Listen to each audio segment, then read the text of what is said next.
Voltando aqui então, como prometido, agora já tratando sobre a questão da crise do antigo regime e o surgimento, a questão do movimento do iluminismo, né?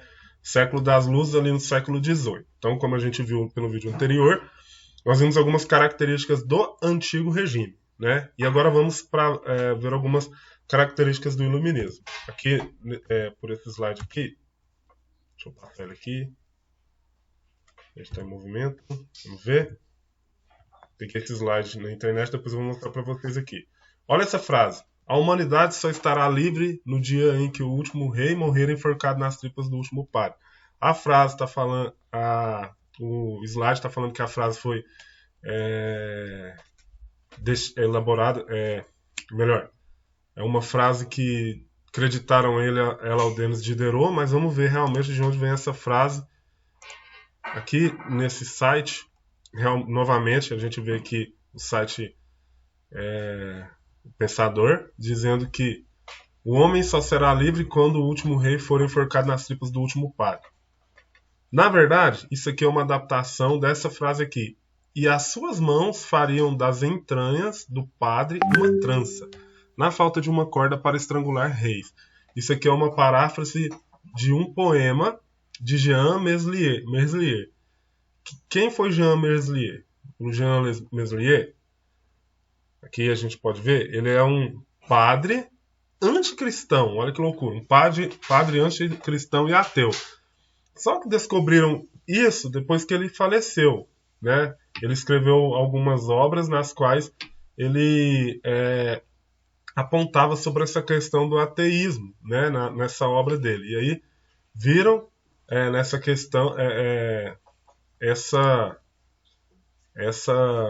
esse verso aqui, né? E depois acreditaram essa frase ao Denis Diderot. A humanidade só estará livre no dia em que o último rei morrer enforcado nas tripas do último padre, que também é uma expressão utilizada pelo movimento anarquista.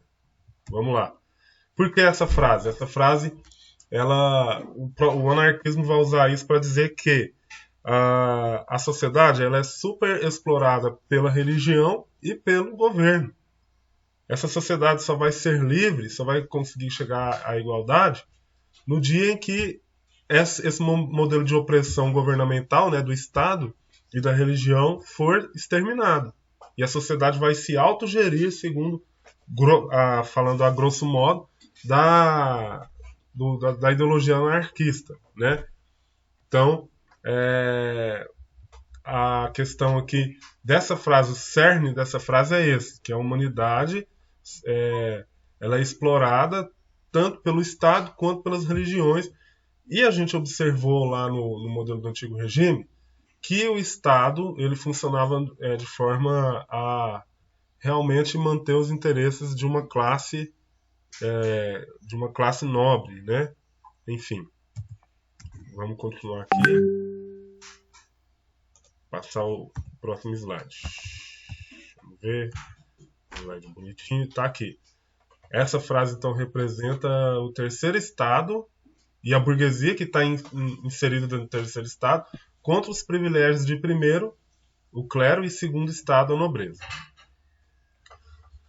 Agora vamos para a definição do iluminismo. Foi um movimento filosófico, intelectual e científico que contrariou as bases do antigo regime, que ocorreu no século XVIII, na Inglaterra, né, que teve seu início, e o seu auge foi na França. O iluminismo representou basicamente a forma da burguesia interpretar o mundo. Então, dentro do terceiro estado, você tem uma classe social, a burguesia, que é uma classe que detém dinheiro, é uma classe que enriqueceu por conta do comércio, né?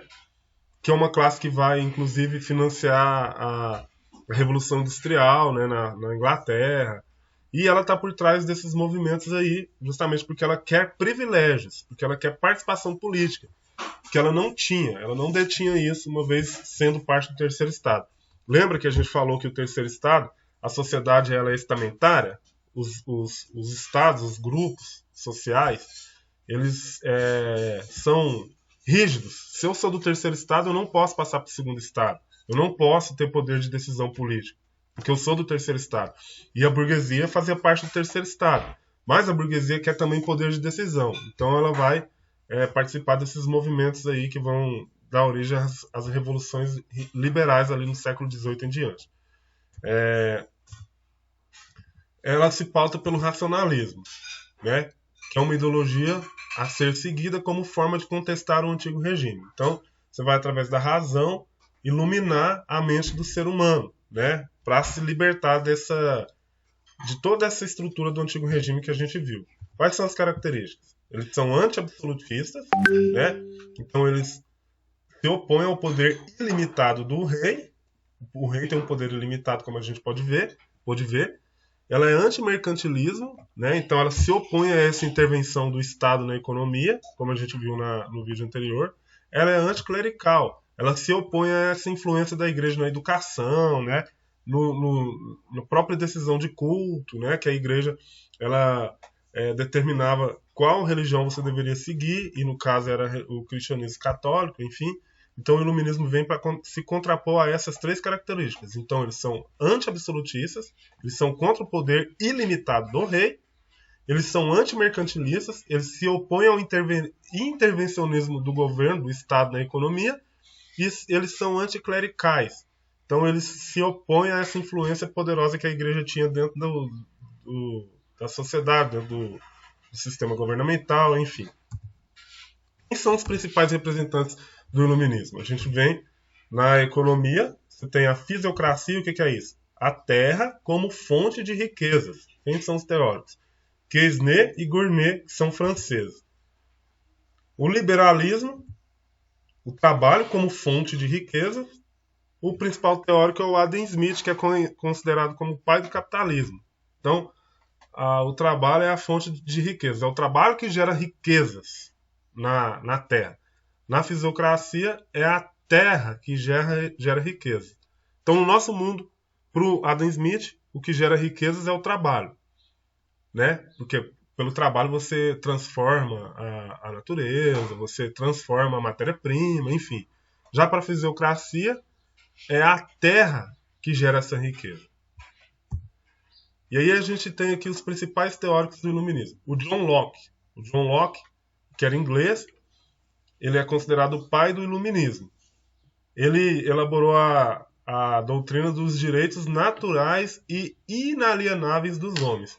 Então, todo homem, segundo John Locke, nasce com direito à vida, à liberdade e à propriedade. Ele tem direito à vida. Ele tem direito à liberdade, tanto liberdade de expressão, quanto liberdade de gerar um negócio, quanto liberdade de escolher a sua religião, né? E ele tem direito à propriedade, ele tem direito a ter uma terra. Esses, segundo ele, são direitos naturais e inalienáveis dos homens. Todos os homens têm esses três direitos. Os governos existem para preservar esses direitos. Então, para ele, o Estado ele tem que existir para preservar esse direito para todo cidadão, para todo homem. Direito à vida, à liberdade e à propriedade. Então, através dele surge a ideia do liberalismo político. Ele defende a monarquia parlamentar constitucional. É uma monarquia em que existe a figura do rei, mas o parlamento ali, através de uma constituição, de um conjunto de leis que vai determinar como o país funciona, esse parlamento vai governar o país, né? Lá, lógico, respeitando a Constituição, esse conjunto de leis. Vamos para o próximo. Adam Smith, que é esse principal teórico iluminista do capitalismo. Então ele é considerado o pai da economia. Ele defende a não intervenção do Estado na economia, né? Ou seja, que o Estado não deve intervir nas relações comerciais. A gente viu pelo vídeo anterior que no mercantilismo o Estado intervia sim. Aqui não. Aqui ele diz que o Estado não deve intervir, né? O Estado não deve praticar, por exemplo, a ideia do monopólio, monopolizar uma área econômica. Exemplo, no Brasil, exploração do petróleo, ela está na mão do Estado, está na mão da Petrobras. O liberalismo econômico vai falar que não, que isso aí deve ficar na mão da própria sociedade privada. E isso vai gerar uma série de coisas para, por exemplo, através da livre concorrência, né, da lei da oferta e procura, isso vai acabar fazendo com que essa atividade econômica que vem através da exploração do petróleo vai fazer com que os preços caiam, essas coisas. Então ele acredita nisso. Então ele defende a livre concorrência, né? Então você tem que ter várias pessoas, várias empresas concorrendo, disputando uma área da economia. Aqui em Anápolis, a gente tem um exemplo da TCA, que era o Transporte Coletivo de Anápolis, que era a empresa que explorava a questão do transporte coletivo na nossa cidade. Ela ficou vários e vários anos aqui. Aí agora ela saiu e entrou urbana. Imagina você que na livre concorrência, a ideia é que toda essa área, né, de transporte coletivo, transporte público na nossa cidade, teria várias e várias empresas. A livre concorrência, ela produz, por exemplo, a questão de uma empresa se preparar melhor que a outra, para conquistar o cliente. Então, eu estou com um ônibus na minha empresa todo detonado e estou cobrando R$ 5 de passagem. Aí vem o meu filho e abre a empresa dele e vem com um ônibus melhor e cobra os mesmos R$ 5. Para qual ônibus eu vou? É claro que eu vou para o ônibus dele, né? E aí o que acontece?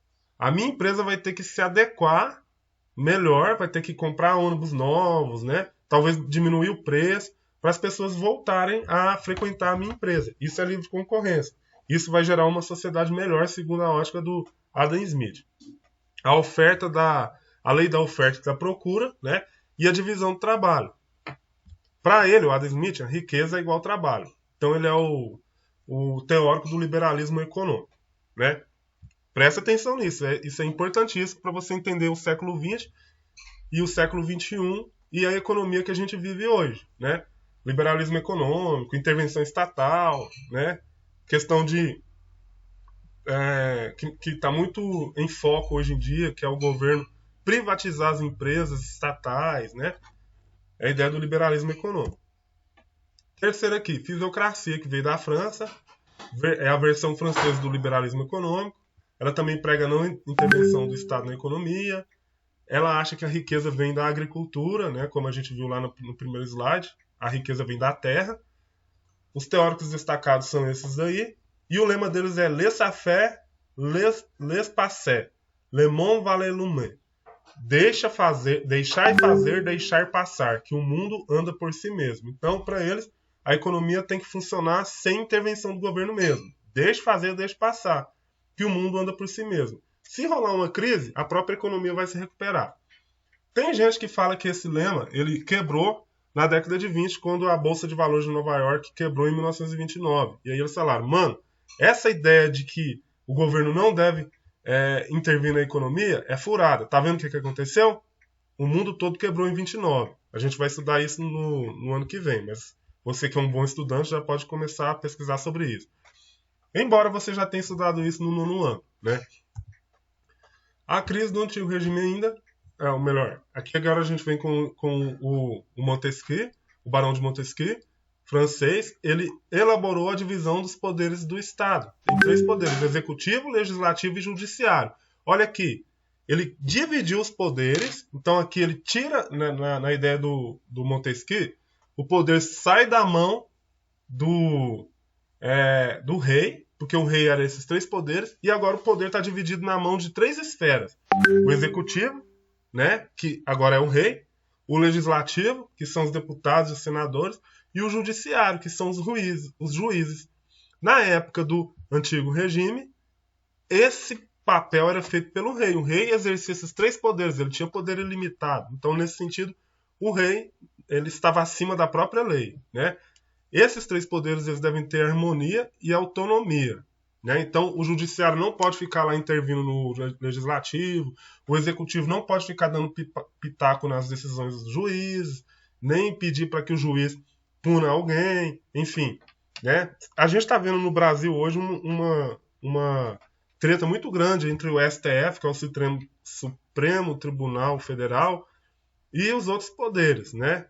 Isso aqui entra dentro dessa ideia da autonomia entre os poderes, né? Os poderes são independentes e harmônicos entre si. Isso está lá dentro da nossa Constituição. Se você for olhar lá nos primeiros artigos da Constituição, você vai ver lá assim, ó, todo poder emana do povo que é exercido através de representantes eleitos por ele mesmo.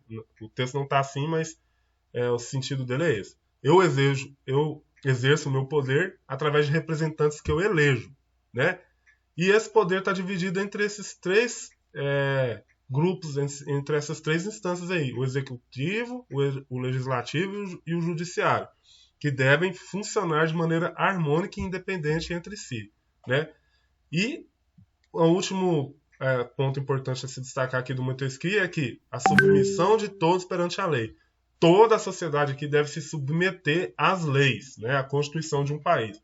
Inclusive o presidente, inclusive o cara mais rico, inclusive o policial, inclusive eu, inclusive você. Todos devem se submeter a essas leis, certo? O próximo é o Voltaire. Ele criticava o clero e a intolerância da igreja. Ele defendeu a igualdade jurídica, que todos deveriam ser iguais perante a lei, tratados dessa forma. E ele defendia a liberdade de expressão, né? Aqui tem algumas coisas do Voltaire que a gente vai falar. O próximo é o Jean-Jacques Rousseau. Ele foi o mais influente. Ele defendia a soberania popular. Poder é igual a povo. Democracia. Democracia é governo do povo, certo? Então, o governo ele deve ser para o povo e não para um grupo específico. Não apenas para os nobres, não apenas para o clero, mas para todos.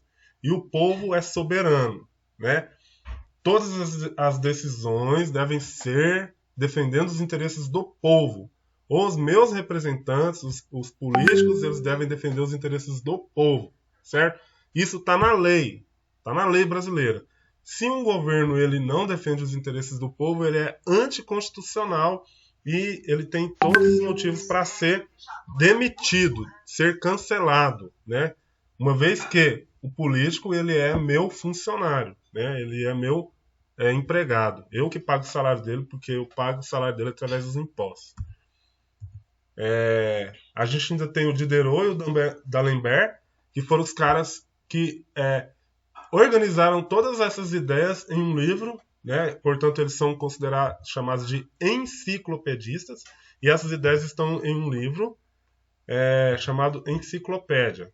Está aqui a capa dele, a capa original dele, bem aqui do lado, certo? E depois vem a ideia do despotismo esclarecido, que a gente não vai falar sobre ele aqui. E qual que é a importância do movimento iluminista para a gente terminar?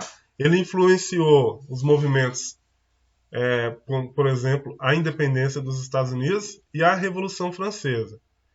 É a base do pensamento contemporâneo em muitas sociedades ocidentais, no que diz respeito à organização política, econômica e social, e a gente pode perceber isso nos slides que a gente viu anteriormente, ok? Esse slide aí eu peguei, depois eu vou mandar para vocês a referência de onde eu peguei esse slide.